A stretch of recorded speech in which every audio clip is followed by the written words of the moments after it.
Hello నమస్కారం అందరికీ very very good morning. IPL ప్రేమికుల కోసం మళ్ళీ ఇంకొక ప్రెజెంటేషన్.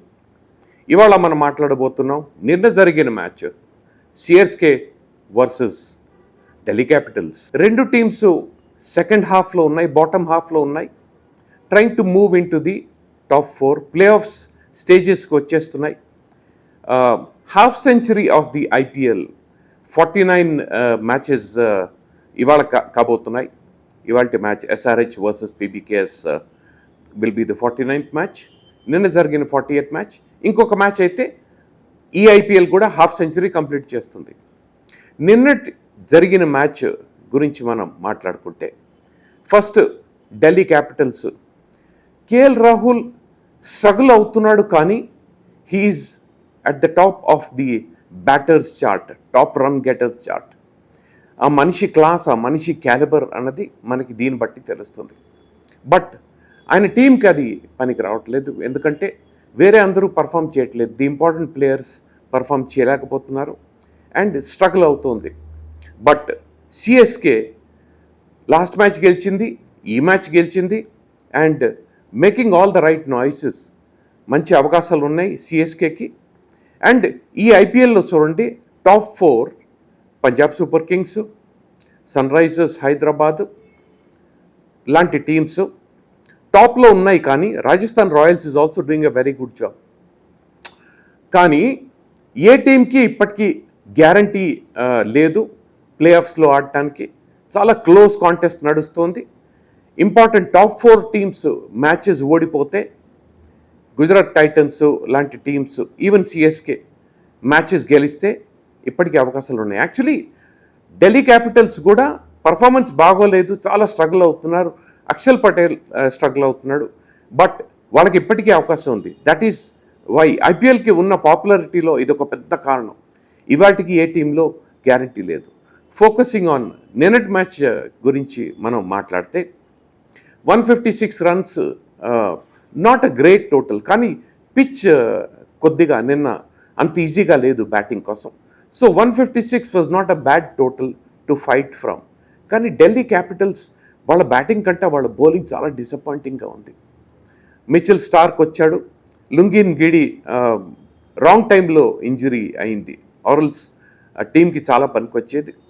అండ్ ఇలాంటి విషయాలు ఇప్పుడు మిచెల్ స్టార్క్ వచ్చిన తర్వాత ఆ టీంలో ఆ బౌలింగ్ పోటెన్సీ అన్నది, స్ట్రెంగ్త్ అన్నది ఎంత క్లియర్గా పెరిగిందో మనం చూసాం. కానీ అది సరిపోలా. మిచెల్ స్టార్క్ వచ్చిన టైంలో లుంగిన్ గిడి లేడు. So all these things are affecting the team. అవకాశం అయితే ఉంది, కానీ it will be a surprise. Delhi capitals next స్టేజ్కి వెళ్తుంది, ప్లే ఆఫ్స్లో ఆడుతుందన్నది it does not look a possibility. సిఎస్కేకి మంచి ఛాన్స్ ఉంది, గుజరాత్ టైటన్స్కి మంచి ఛాన్స్ ఉంది. So these are the 2 teams that can get into spoil the party for the top 4. 156 చేసిన తర్వాత ఢిల్లీ క్యాపిటల్స్ కష్టపడ్డారు, కొద్దిగా సిఎస్కే ఓపెనర్స్ని ఇబ్బంది పెట్టారు. అండ్ సిఎస్కే తరఫు నుంచి చూస్తే Rituraj Gaikwad has been a disappointment. Actually captains disappoint చేసిన ఈ ఐపీఎల్లో Rishabh Pant has been a major disappointment, Axar Patel has been a failure, Rituraj Gaikwad has been a failure. And Mumbai Indians Hardik Pandya కంప్లీట్గా డిస్ట్రాక్టెడ్గా కనిపిస్తున్నాడు. ఆ వీడియోస్, ఆ పిక్స్ మనం చూస్తుంటే మనకు అర్థం అవుతుంది, హార్దిక్ పాండ్యా దృష్టి మొత్తం ఆ క్రికెట్ మీద, టీం మీద, గెలిచే మీద లేదు. And that is very unfortunate. But ఆయన that is the kind of player he is. చాలా ఇంపల్సివ్, చాలా emotional, but that is the value of the man. He still is world class player. Hardik Pandya is a clear match turner. లోకంలో ఒక 3-4 he is still one of them, very important. But ఆయన performance చాలా disappointing ఉంది. Hardik Pandya bowling disappoint చేస్తే కనుక batting disappoint చేస్తుంది. ఏదో ఒకటి పర్ఫామ్ చేస్తే కనుక ఇంకోటి కూడా రికవర్ చేసుకుంటాడు.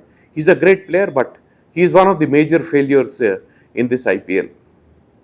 156 చేసిన తర్వాత, చాలా కష్టపడిన తర్వాత, స్టార్టింగ్లో రితురాజ్ గైక్వాడ్ వికెట్ తీసుకున్న తర్వాత ఢిల్లీ క్యాపిటల్స్కి అవకాశాలు ఉన్నాయన్నట్టు కనిపించింది. కానీ Sanju Samson showed the kind of form. World cup semifinals, ఫైనల్స్లో ది బెస్ట్ ప్లేయర్ అవార్డు వచ్చింది, the best player of the series award వచ్చింది. I think it's a dream for CSK. Sanju Samson coming to the party in the form at the right time, చాలా important విషయం. ఇంకా చాలా important విషయం ఏంటంటే ఆయుష్ మాత్రే ఇంజురీతో బయటికి వెళ్ళిన తర్వాత ఎగ్జాక్ట్లీ అంత కేపబిలిటీతో అంత కాన్ఫిడెన్స్తో కార్తిక్ శర్మ వచ్చాడు. నిన్న ఆయన ఆడిన ఇన్నింగ్స్ ఫర్ అ యంగ్స్టర్ చాలా బోల్డ్గా పెద్ద పెద్ద షాట్స్ ఆడాడు, but in control, reckless shots ఆడలేదు. That partnership between Samson and Kartik Sharma was the highlight of yesterday's match. ఇవాల్టి మ్యాచ్ గురించి మనం మళ్ళీ మాట్లాడదాం. బట్ ఢిల్లీ క్యాపిటల్స్ కష్టపడిన తర్వాత కూడా నెక్స్ట్ స్టేజ్కి వెళ్ళకపోవచ్చు. సిఎస్కేకి మంచి అవకాశం ఉంది. Thank you for your time. Thank you for joining us. Look forward to you joining next presentation కోసం.